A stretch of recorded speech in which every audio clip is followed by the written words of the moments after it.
Aleluia. Êxodo 32, a partir do versículo 1. Diz assim a palavra do Senhor: Mas vendo o povo que Moisés tardava em descer do monte, acercou-se o povo de Arão e disse-lhe: Levanta-te, faze-nos deuses que vão adiante de nós, porque quanto a este Moisés, o homem que nos tirou da terra do Egito, não sabemos o que lhe sucedeu. E Arão disse: Arrancai os pendentes de ouro que estão nas orelhas das vossas mulheres e de vossos filhos e das vossas filhas, e trazei-nos. Então todo o povo arrancou os pendentes de ouro que estavam nas suas orelhas e os trouxeram a Arão. Ele os tomou das suas mãos e trabalhou com o ouro, com o buril, e fez dele um bezerro de fundição. Então disseram: Este é teu Deus, ó Israel, que te tirou da terra do Egito. E Arão, vendo isso, edificou um altar diante dele, e apregou Arão e disse: Amanhã será festa ao Senhor. E no dia seguinte madrugaram e ofereceram holocaustos e trouxeram ofertas pacíficas, e o povo assentou-se a comer e a beber, depois levantou-se a folgar. Então disse o Senhor a Moisés: Vai, desce, porque o teu povo, que fizeste subir do Egito, se tem corrompido, e depressa se tem desviado do caminho que eu lhe tinha ordenado. E eles fizeram para si um bezerro de fundição, e perante ele se inclinaram, e ofereceram-lhe sacrifícios, e disseram: Este é o teu Deus, ó Israel, que te tirou da terra do Egito. Disse mais o Senhor a Moisés: Tenho visto este povo, e eis que é povo de dura serviço. Agora, pois, deixa-me para que o meu furor se acenda contra ele e o consuma, e farei de ti uma grande nação. Moisés, porém, suplicou ao Senhor, seu Deus, e disse: Ó Senhor, por que se acende o teu furor contra o teu povo, que tiraste da terra do Egito com grande força e com forte mão? Porque hão de falar os egípcios, dizendo: Para mal os tirou, para matá-los nos montes e para destruí-los na face da terra.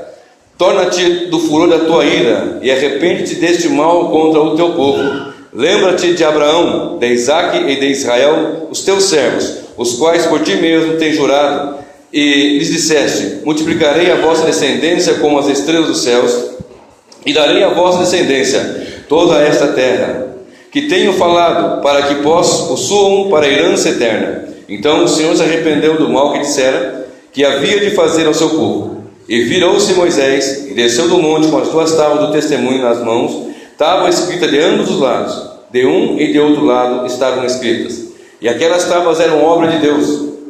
Também a escritura era a mesma escritura de Deus, esculpida nas tábuas. E ouvindo Josué a voz do povo que jubilava, disse a Moisés: Alarido de guerra há no arraial. Porém lhe respondeu: Não é alarido de vitoriosos, nem alarido de vencidos, mas o alarido dos que cantam eu ouço. Amém. Pode sentar, meus irmãos. Queridos irmãos, observemos nesse texto algo que eu acho assim bastante interessante, bastante, na verdade, preocupante. Porque quando nós observamos a palavra do Senhor, quando observamos os textos anteriores, quando observamos as passagens nos capítulos anteriores a esses, nos versículos anteriores ou capítulos anteriores, nós vamos observar a grande mão de Deus salvando Israel do seu peso lá no Egito,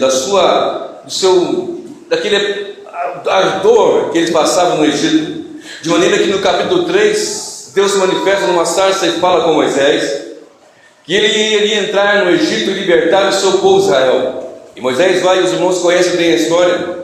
O Senhor derramou 10 pragas no Egito, de forma que alastrou-se, derrotou o Egito, acabou com aquela nação, e a nação de Israel saiu ali louvando e exaltando o nome do Senhor. Passou pelo meio do mar e a pés enxutos, porque Deus abriu o mar para que eles passassem. Do outro lado eles louvavam, do outro lado eles cantaram. E mais à frente eles queriam água e o Senhor providenciou água. Mais à frente queriam pão, o Senhor providenciou pão. Queriam codornizes, o Senhor providenciou codornizes. De modo que sempre o Senhor libertou e foi dando condições para que a nação soubesse e atendesse a um Deus que tudo pode e tudo faz por aqueles que ama. De modo que Deus o libertou e estava sustentando, estava guardando de toda a tribulação, de toda a angústia, providenciando alimento, providenciando para a noite uma coluna de fogo que aquecia do frio do deserto, porque o deserto é terrivelmente quente durante o dia, 48, 50, 52 graus de temperatura, muito quente, terrível, e à noite cai abaixo de zero. Mas Deus proporcionou que a nuvem, a coluna de nuvem de manhã estava ali protegendo do calor do sol, e à noite aquecendo, para que eles não passassem necessidade. A Bíblia nos mostra, nos conta que eles tinham ali saúde, não havia entre eles enfermos. A Bíblia diz que seus pés, os seus sapatos não se acabaram, as suas roupas não se acabaram durante esses 40 anos no deserto. Mas logo no início, logo na saída, quando o povo ainda lá começou a já andar pelo deserto, já começaram as murmurações. Tanto que o Senhor, nesse texto que nós lemos, fala para Moisés que o povo é um povo de dura serviço, é um povo obstinado, um povo difícil de trabalhar, um povo duro, que está vendo os milagres, está ouvindo do Senhor grandes coisas, está sabendo e vendo e contemplando maravilhas tremendas. Mesmo assim, esse povo era um povo obstinado. E se você observar, Moisés vai ao monte, o Senhor manda que ele suba ao monte, e neste monte o Senhor começa a ordenar coisas tremendas a Moisés. Deus lhe entrega o decálogo que são aquelas 10 leis que foi dada na tábua. Deus lhe dá mandamentos tremendos, lhe dá instruções tremendas, lhe dá a lei, a Torá. Coisas tremendas e maravilhosas o Senhor proporcionou para a nação de Israel, para que esse povo fosse um povo tremendo, um povo cheio do poder de Deus, um povo que ia testemunhar para as demais nações do Deus de Israel, do Deus de Abraão, de Isaac e de Israel. Mas essa nação, mesmo sabendo disso, mesmo vendo os milagres, mesmo vendo Deus agir e fazer, era um povo de dura serviço, era um povo obstinado. Diz a palavra do Senhor que Moisés, no capítulo 24, Deus ordenou que Moisés fosse com os anciãos, fosse com Arão, fosse com os filhos de Arão, e estivesse no monte. E o Senhor desceu no monte, no capítulo 24, depois você lê em casa com mais tempo, e eles viram o Senhor, evidente não na sua plenitude, mas eles estiveram com o Senhor, eles contemplaram o Senhor e sabiam que Deus havia realmente estado ali, estava ali, operando maravilhas. Ora, qual de nós aqui que viu o mar abrir? Ou qual de nós que já viu descer o maná do céu como eles viram? Qual de nós viu descer de uma rocha para botar água como eles viram? Evidentemente nós temos um pão verdadeiro, que é o pão que é o Senhor Jesus, aqui uma tipologia.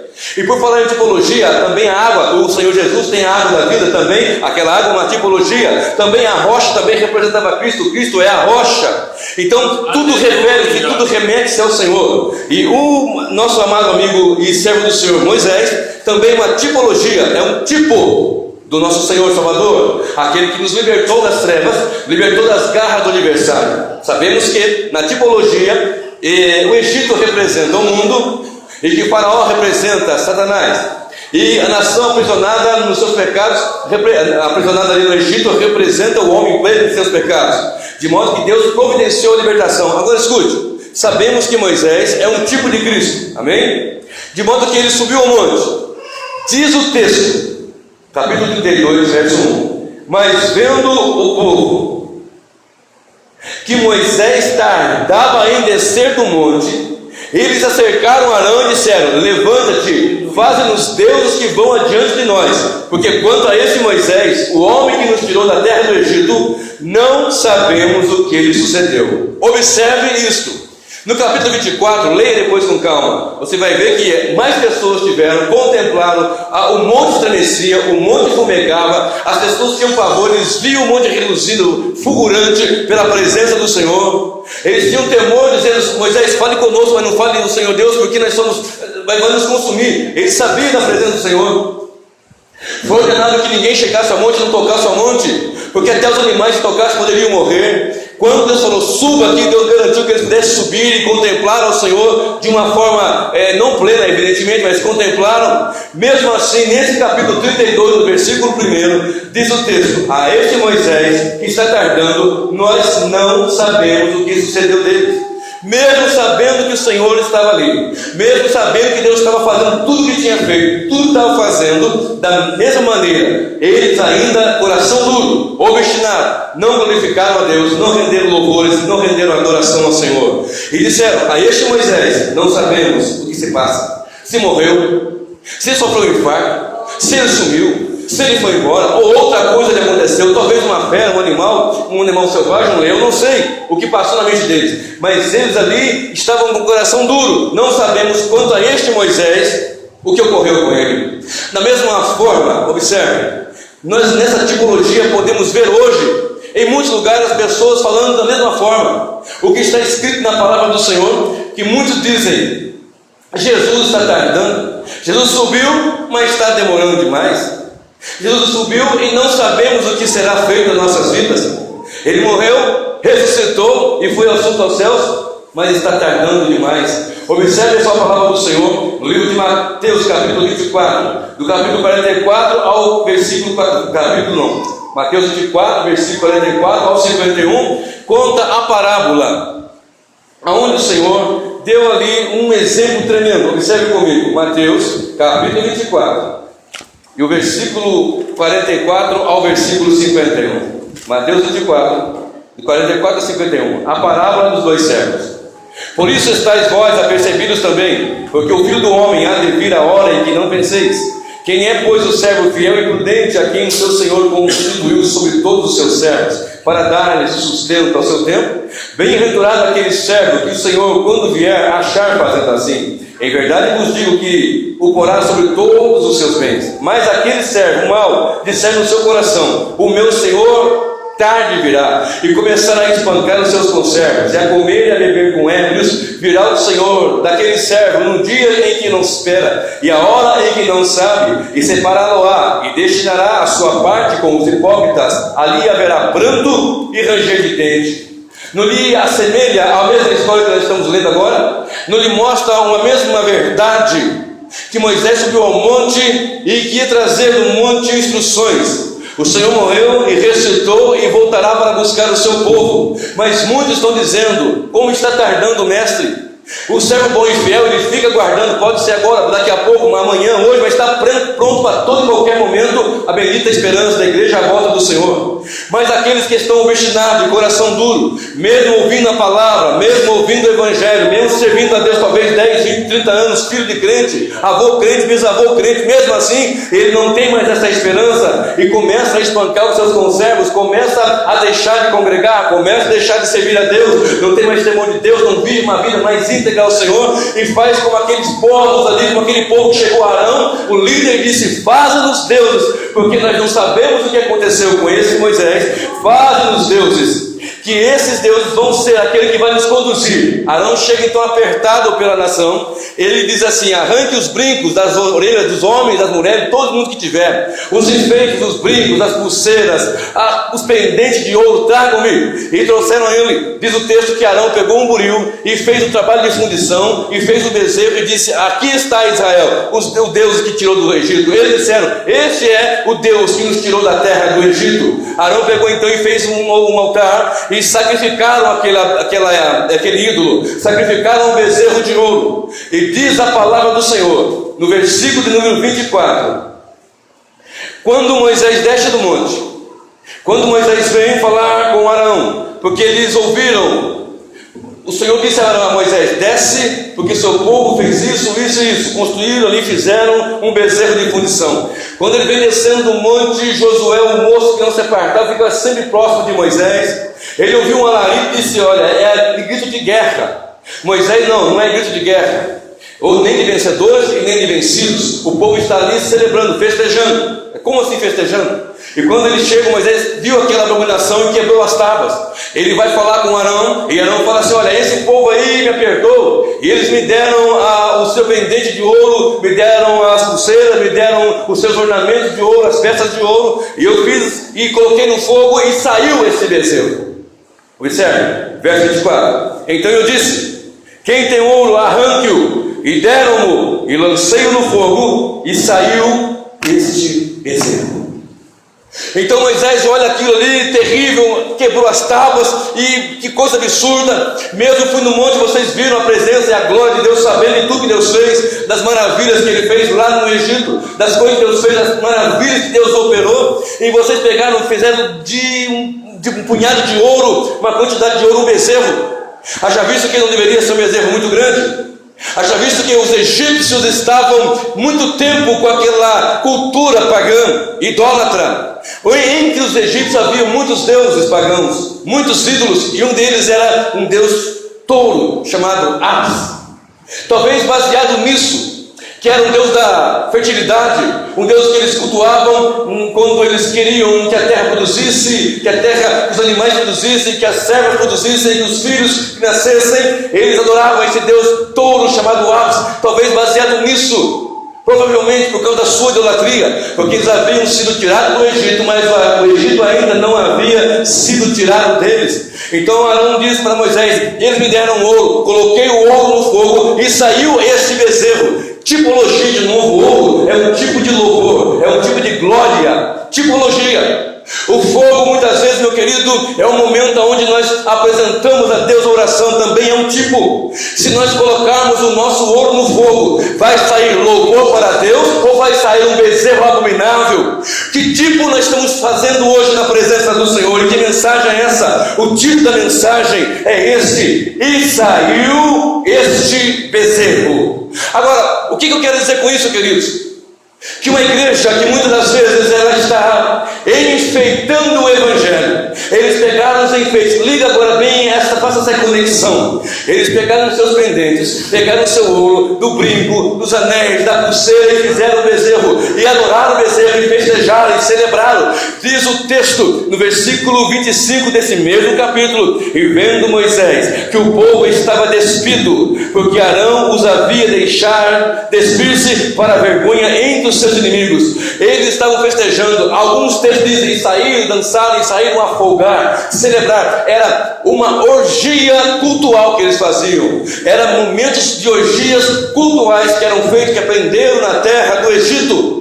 E eles pegaram e fizeram um bezerro a partir do seu enfeite. Eu quero falar uma coisa, meu querido: nós não precisamos enfeitar o Evangelho. O Evangelho é puro e simples e poderoso. Há poder na palavra da cruz, há poder na palavra do sangue, há poder em falar que Jesus voltará. Há muitos pregadores e pastores enfeitando, e as pessoas trazem o seu ouro e sai um bezerro que as pessoas prostram-se e adoram e querem apenas ganhar dinheiro e fazer riqueza e fortuna. Tem o Evangelho onde as pessoas só pensam em entrar pobre e ficar rico, pensando que é um cassino. Mas o Evangelho não é para isso. O Evangelho é para a adoração do Senhor, é o poder de Deus, é salvação para o perdido, é vida plena para aquele que não tem Cristo, é socorro do alto. Não é autoajuda, mas é a ajuda do alto. Não precisamos fazer um bezerro e enfeitar o Evangelho. O Evangelho é puro, o Evangelho é simples, porém o Evangelho é poderoso para a salvação do judeu, para a salvação do grego, para a minha salvação, para a sua salvação. Aleluia! Glória a Deus. Imagine, nós enfeitaram e fizeram daqueles enfeites um bezerro. Quantos estão enfeitando? Quantos querem enfeitar? Quantos querem apresentar um evangelho misturado, um evangelho místico, um evangelho que só a palavra não resolve?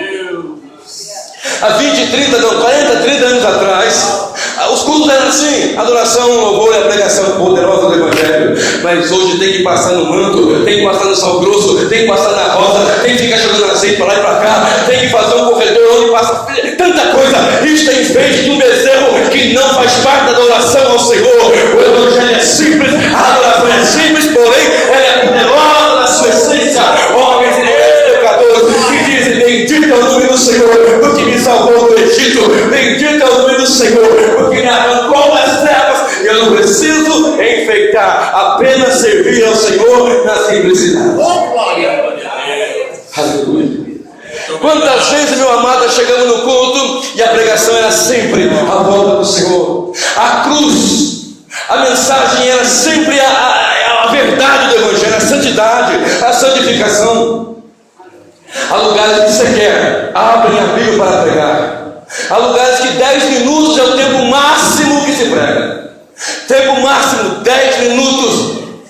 E canta um, e canta outro, e canta um grupo, e canta outro, e canta 2 horas. Quando chega na palavra, 10 minutinhos, o povo não se alimenta, o povo não come. E a Bíblia diz, a palavra do Senhor diz que a fé vem pelo ouvir a palavra de Deus. É esta palavra que transforma. Não precisa enfeitar, não precisa fazer enfeites, não precisa inventar. As pessoas são pragmáticas. O que é pragmática?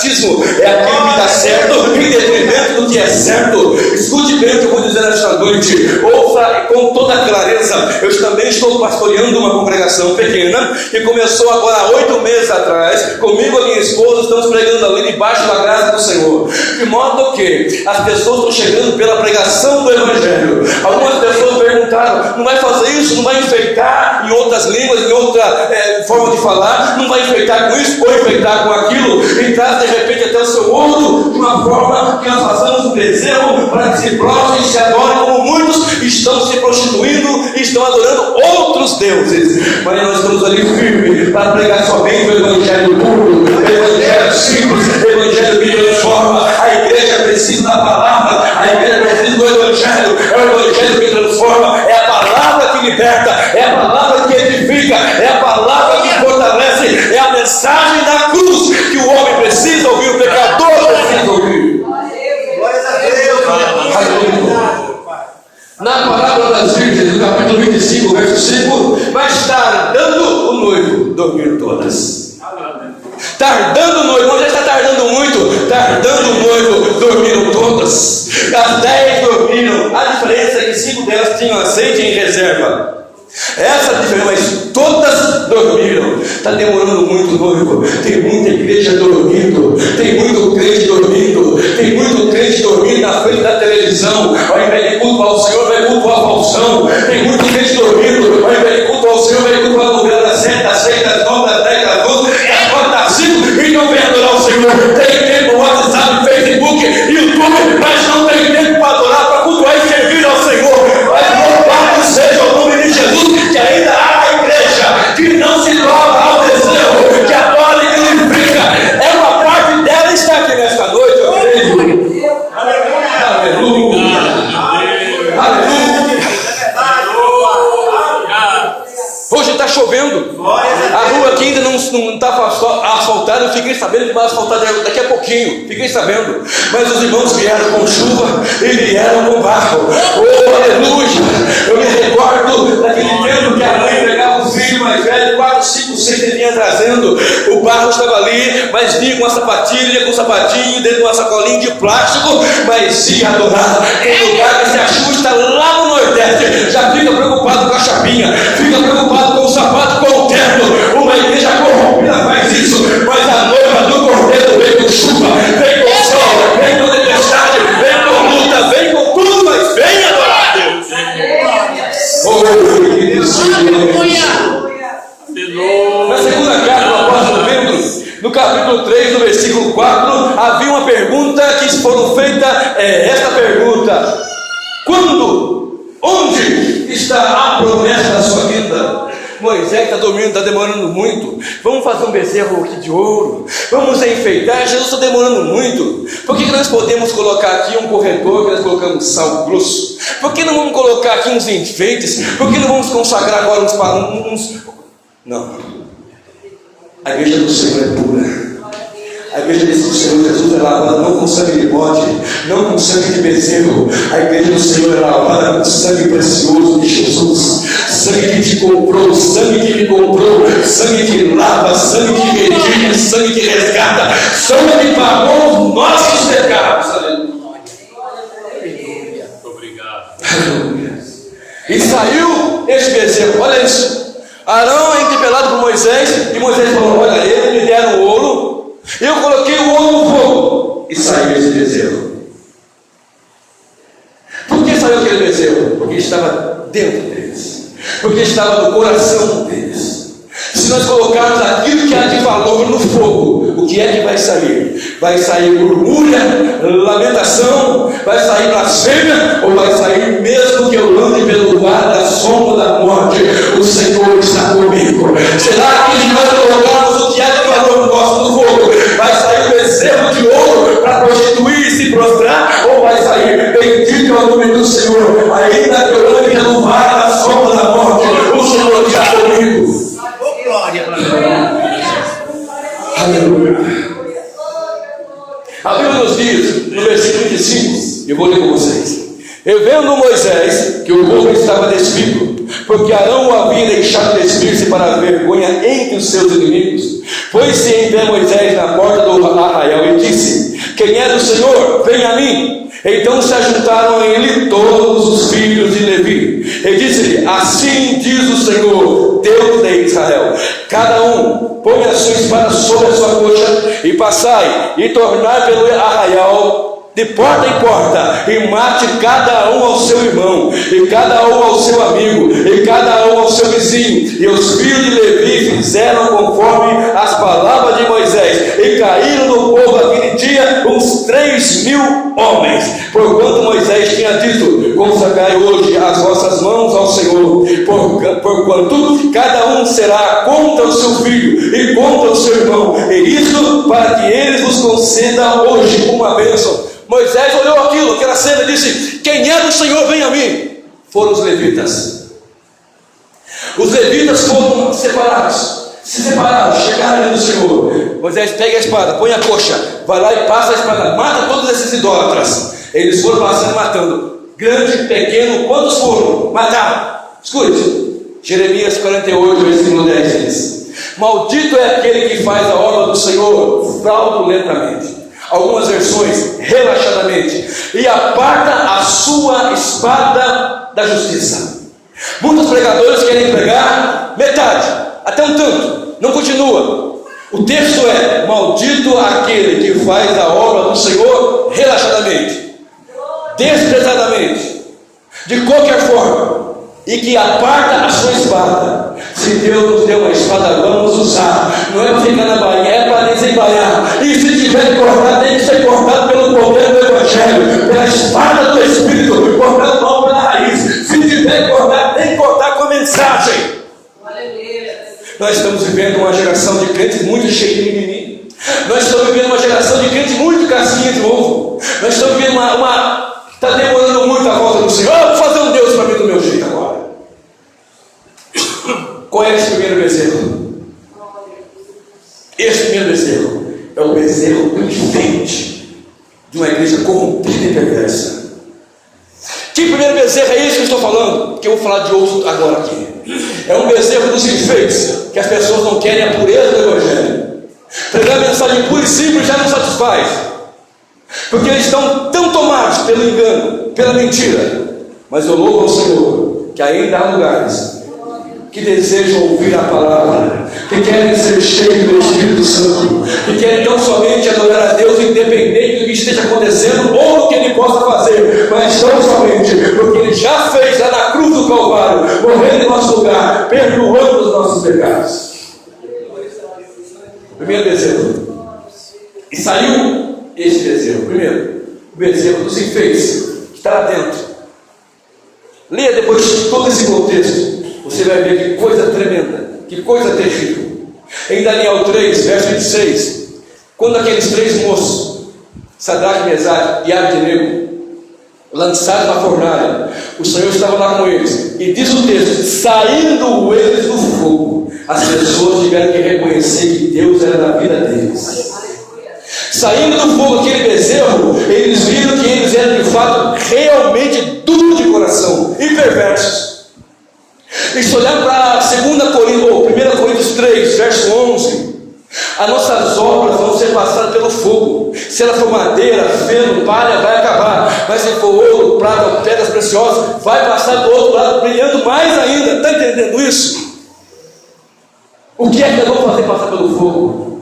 E o que é que vai sair depois do fogo? Talvez você esteja num fogo de provação, de adversidade, de tribulação, mas depois você vai sair do fogo mais purificado e mais cheio de poder, e sabendo que o Senhor realmente é o meu pastor e que nada vai faltar. Aleluia. Diz a palavra do Senhor no livro de 1 Reis, capítulo 12, a partir do versículo 26. Escute, esse texto fala da passagem bíblica da história do rei chamado Jeroboão. Depois da morte de Salomão, o filho de Salomão, Roboão, assumiu a nação de Israel. Diz a palavra do Senhor que uma liderança, juntamente com Jeroboão, foi falar com Salomão e pedindo que Salomão desse uma aliviada nos impostos. E disseram assim: Salomão, o seu pai nos apertou muito. O seu pai nos pesou muito ali com os impostos. Foi uma servidão muito difícil, muito pesada. Alivia para a gente. E Roboão foi falar com os anciãos. E os anciãos falaram assim para ele: olha, faça isso, alivia um pouco, dá uma relaxada para ele, dá uma aliviada, porque você vai ganhar um pouco, você vai ter a nação do seu lado. Então diz a Bíblia que Roboão foi falar com os jovens que cresceram com ele. E chegaram nos jovens: não, o seu pai, ele foi pesado, seja mais pesado ainda. O seu pai, ele apertou, aperte mais ainda, deixe mais duro ainda. E assim ele fez. Houve então um cisma, uma separação. Jeroboão foi para o norte e Roboão ficou no sul. E a nação se dividiu em 12 tribos. Já era dividido em 12 tribos, mas ficou 10 tribos, o reino do norte, e 2 tribos, o reino do sul. Ficou Judá, na verdade nem a tribo de Benjamim, mas Judá e Benjamim ao sul, e 10 tribos ao norte. E Jeroboão, ele também teve essa ideia, porque a nação de Israel estava ali tendo que ir até Jerusalém, ao sul de Israel, para adorar a Deus, para cultuar, para sacrificar. E Jeroboão não queria isso. Talvez o povo se volte para a dinastia de Davi. Então diz a palavra que ele fez 2 bezerros, um bezerro em Dan e outro bezerro em Betel. Dan ao norte de Israel, para que aquele povo que estava lá em cima não descesse, e outra ao sul do reino do norte, para que o povo não fosse a Jerusalém sacrificar, adorar e cultuar, e talvez ser influenciado pelos sacerdotes que estavam ali servindo ao Senhor. Então ele fez 2 bezerros, e a mesma frase ele disse: eis aqui Israel, o teu Deus, que lhe tirou da terra do Egito. A mesma linha, o mesmo demônio, a mesma força oculta agindo na mente daqueles homens, agindo também ali com Roboão, com Jeroboão, de modo que a nação foi tomada por uma linha fora da verdade que Deus havia estabelecido. Jeroboão começou a sacrificar nos altos segundo a sua vontade. Jeroboão sacrificou aquele bezerro segundo o que ele queria. Ele mesmo escolhia sacerdotes, não da linha dos levitas, mas quem quisesse ele podia ali colocar. Colocou do seu jeito, colocou da sua forma, a adoração era da sua forma. As festas bíblicas que eram Yom Kippur, que eram no mês 7º, eles colocaram no 8º mês. A tabernáculo, colocou tudo no mês 8º mês. Ele fez ali uma miscelânea, inventou ali um tipo de culto que não era um culto ao Senhor, da maneira que Deus esperava que fosse, de modo que a nação ficou ali dividida. A nação foi tomada por um paganismo terrível. O culto a Deus, o culto ao Senhor, ele era tomado de paganismo. Eles faziam coisas terríveis, tremendo. O culto era da forma que ele queria, ele escolhia quem quisesse, era Deus que escolhia, segundo o tipo de bezerro, o bezerro da tribo. Porque nós sabemos um Deus que tem um reino, mas tem pessoas que têm a sua tribo. Vocês conseguem entender? Por exemplo, a Bíblia diz assim: mas aqui é assim. Então não é o reino de Deus, então é a sua tribo. Então eu lhe pergunto: qual é a sua visão? Visão de reino ou visão de tribo?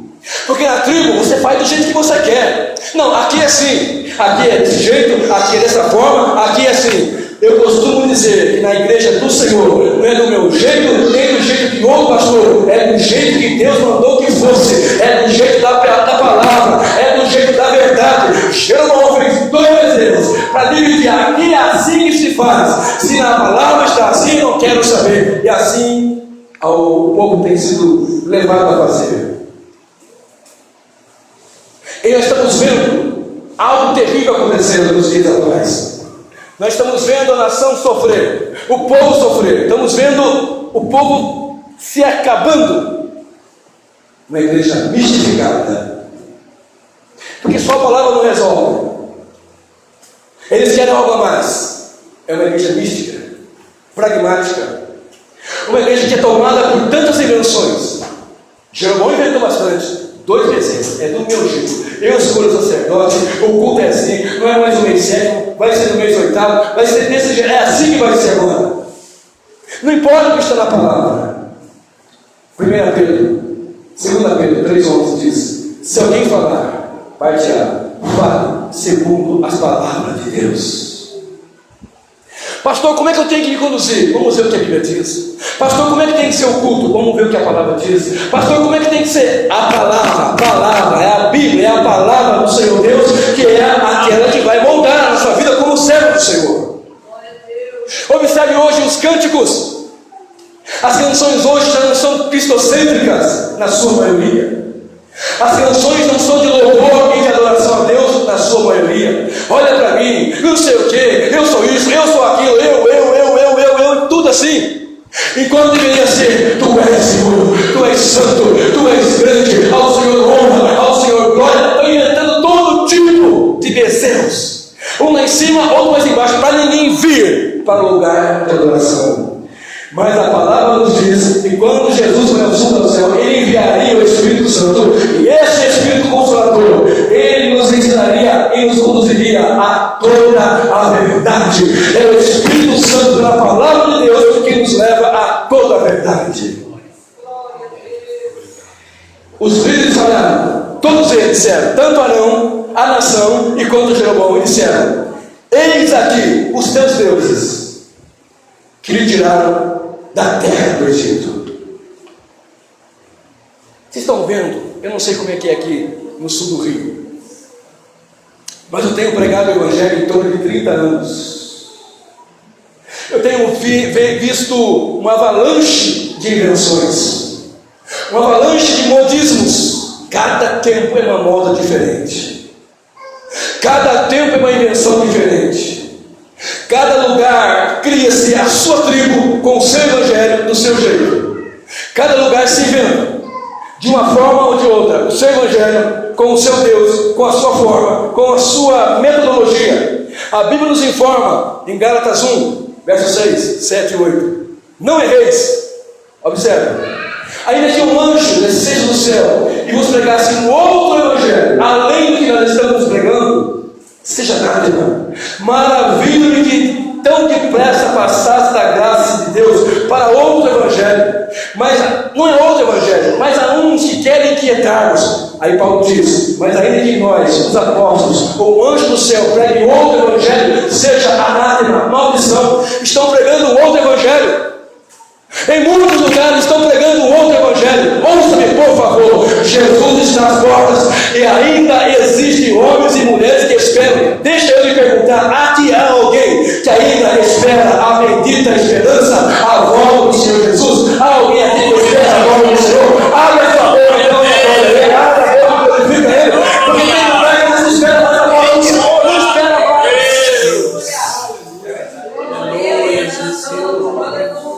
Revezerro para cá, revezerro para lá, mas a pregação não tem sido anunciada. Revezerro de outro para cá, revezerro de outro para lá, que separa que tipo de bezerro é esse das tribos. Aqui é do meu jeito, mas eu creio que aqui não é do jeito do pastor Geraldo, aqui é do jeito da palavra, é do jeito da Bíblia. Se for na palavra, a glória se manifesta. Se for na palavra, Deus opera. Se for na palavra, Deus age. Deus tem compromisso com a sua palavra e não tem compromisso com a sua palavra. Aleluia. Glória a Deus. E para nós encerrarmos, a Bíblia nos diz, eu quero falar, eu achei muito curioso isso. Achei muito curioso, enquanto pesquisava, o Senhor me levou a um texto, e eu quero ler esse texto com vocês. Está em Tito, capítulo de número 1. Aliás, capítulo 10. Tito, capítulo 10. Capítulo 1, do verso 10 a 16. Olha aí, Tito, facinho de achar, lá na frente. Glória a Deus. Depois de 2 Timóteo, você vai achar Tito. Capítulo 1, versículo 10. Se você ler o versículo 5, Paulo diz assim: por esta causa que deixei em Creta, para que pusesses em boa ordem as coisas que ainda restam, e de cidade em cidade estabelecesses presbíteros, como já te mandei. Aí dá uma sequência aqui de repreensível, marido e mulher, etc, etc, etc. Mas pega só o versículo 5. Por essa causa te deixei em Creta, para que pusesses em boa ordem as coisas que ainda restam. O que é Creta? Creta é uma ilha no sul da Grécia, uma ilha importante. Na ocasião, uma ilha que tinha, por causa do seu espaço de portos, o seu comércio era vasto, a sua importância geográfica para o comércio, para o desenvolvimento era muito grande. E essa ilha, Paulo esteve por lá, pregou a palavra, anunciou o evangelho e deixou ali um pastor chamado Tito. E deixou Tito, como nós vemos aqui, para pôr em ordem as coisas que restavam. E essa ilha era uma ilha ao sul da Grécia, cheia de portos. Entre os anos 2600, começo da Idade do Bronze, até 1450, desenvolveu-se na ilha de Creta a civilização minoica, que teve como centro a cidade de Knossos. Cidade-estado era aquela região, onde havia ali um rei que era o que comandava, havia a arquitetura, a arte, o desenvolvimento era muito grande, mas também a idolatria e o paganismo era muito vasto. Entre tantos ídolos, entre tantas figuras, entre tantos deuses da sua mitologia, olha que interessante, havia um rei chamado Minotauro. Se você já ouviu um pouquinho, já até assistiu talvez, você sabe que é um homem forte, musculoso, muito forte, com a cabeça de um touro. E quando você me levou nesse texto, realmente eu fiquei, que coisa interessante. Quando eu fui pesquisar sobre esta ilha de Creta, fiquei mais espantado quando eu vi isso aqui. Porque eu sempre soube de Minotauro, mas não sabia que a sua mitologia era oriunda da ilha de Creta. E Paulo passou por Creta, pregou o evangelho, deixou Tito como pastor em Creta, e para que ele estabelecesse presbítero de cidade em cidade. E agora, olha só o versículo 10 até o verso 16. Porque há muitos desordenados, faladores, vãos e enganadores, principalmente os da circuncisão, aos quais convém tapar a boca, homens que transtornam casas inteiras, ensinando o que não convém por torpe ganância. Um deles, preste bem atenção, um deles, seu próprio profeta disse: os cretenses, os moradores de Creta, os cretenses são sempre mentirosos, bestas ruins, ventres preguiçosos. Esse testemunho verdadeiro, portanto, repreende-os severamente, para que sejam sãos na fé, não dando ouvido a fábulas judaicas, nem aos mandamentos de homens que se desviam da verdade. Todas as coisas são puras para os puros, mas nada é puro para os contaminados e infiéis. Antes, o seu entendimento e consciência estão contaminados. Confesso que conhecem a Deus, mas negam-no com as obras, sendo abomináveis e desobedientes e reprovados para toda boa obra. O que nós aprendemos aqui? O que nós entendemos aqui? Lembra o primeiro bezerro? O bezerro enfeitado. Hoje estou enfeitando o Evangelho. Uma adoração que não chega diante do Senhor. Segundo, o bezerro da tribo. Aqui é assim. Eu faço do meu jeito, eu escolho do meu jeito, eu coloco do meu jeito. Não tem lugar aqui assim?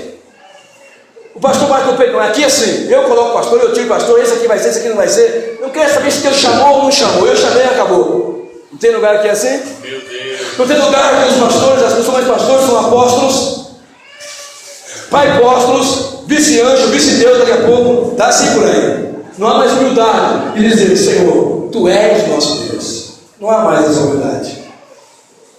E aqui ele foi colocado Tito para que colocasse em ordem, porque há muitos desordenadores, faladores, vãos e enganadores.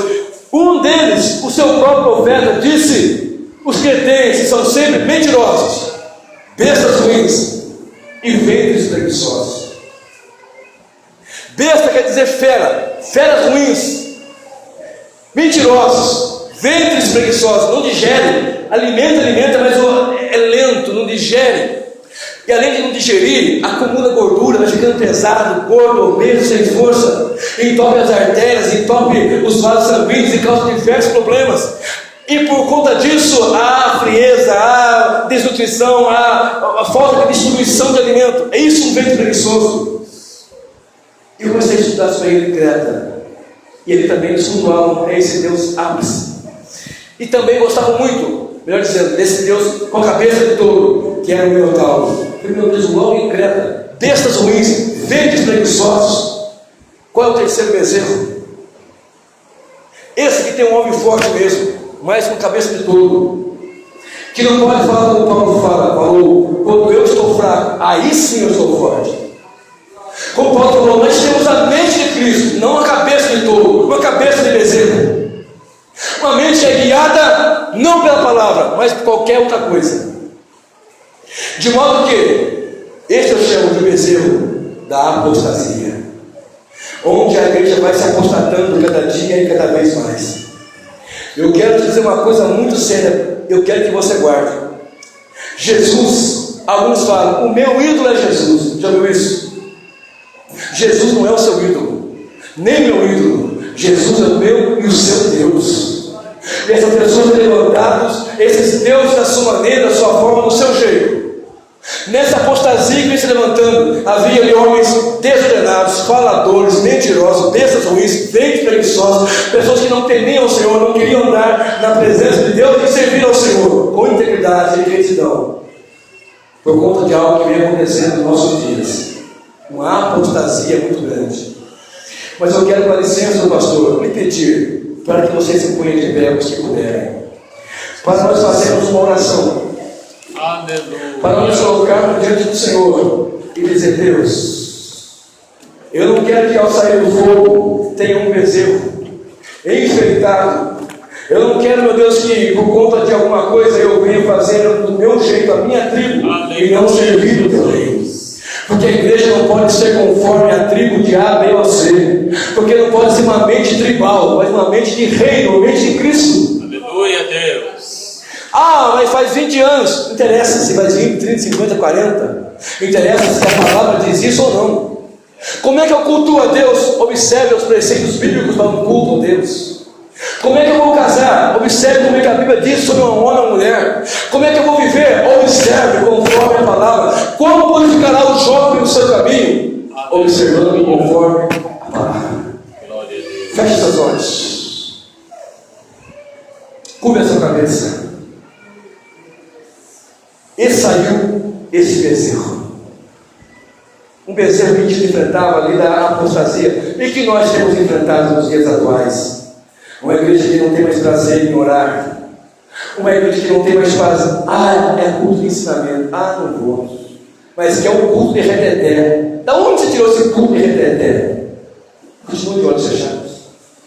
Ah, mas eu quero aquele culto que vem aquele irmão que fala do envelope de ouro, da bandeja de ouro, da chave de ouro, do cajado de ouro. Ele vê anjo para cá, anjo para lá, mas ele não vê a palavra. Ah, mas vem aquele irmão que pula, rodopia, sapateia. E daí? Vai no circo, está cheio disso. Gente que pula, vira cambalhota, vira no avesso. Na igreja é o lugar da palavra de Deus. A mensagem que transforma o pecador e que sustenta nossas vidas é a mensagem do Evangelho poderosa, graciosa e cheia de virtude. Não é esse Evangelho michuruca, enfeitado, mas que não tem poder. Que as pessoas só querem mansão, carro zero, carro novo. Claro, quer ter, trabalha, levanta cedo, dorme tarde, faz faculdade, luta, ora ao Senhor para te ter emprego, saúde, inteligência, faça faculdade, faça um curso, trabalhe, lute. Não é pecado ter. Mas chegando no Evangelho para enriquecer, isso é uma fraude. Isso não é Evangelho. Isso é enfeite. Não é do meu jeito, não. É do jeito da palavra. A mensagem corta. Maldito aquele que faz a obra do Senhor com fraude e que aparta a sua espada do sangue dele, pois põe a espada sem medo. Jesus garante. Ah, mas se eu pregar a volta de Jesus, ninguém vem. Se eu pregar a volta do Senhor, o sangue, a cruz, o povo quer movimento. O povo gosta de movimento, que não é fácil. Tito foi colocado ali para colocar em ordem, porque tinha muitas bestas ruins, ventres preguiçosos, mentirosos. Pai, em nome de Jesus, eu oro agora, Senhor. E peço, Deus, que essa congregação seja uma igreja temente ao Senhor, cheia da palavra, cheia do teu Espírito Santo. Usa o pastor dessa igreja, que é o pregador que vai estar ministrando aqui todos os cultos do domingo, na quarta, na sexta, visitando os irmãos, orando com os irmãos, sofrendo com os irmãos. Ó Deus, usa, abençoe a sua vida, ó Pai, para que seja uma igreja temente, devocada, uma igreja piedosa que ora e que busca o Senhor, independente da sua circunstância, independente do que esteja acontecendo. Não é visão de trigo, nem infectada e nem apostasia, mas temente ao Senhor para a tua honra e para a tua glória, em nome do teu Filho Jesus. E a igreja que acredita nisso, aplauda Jesus, glorifica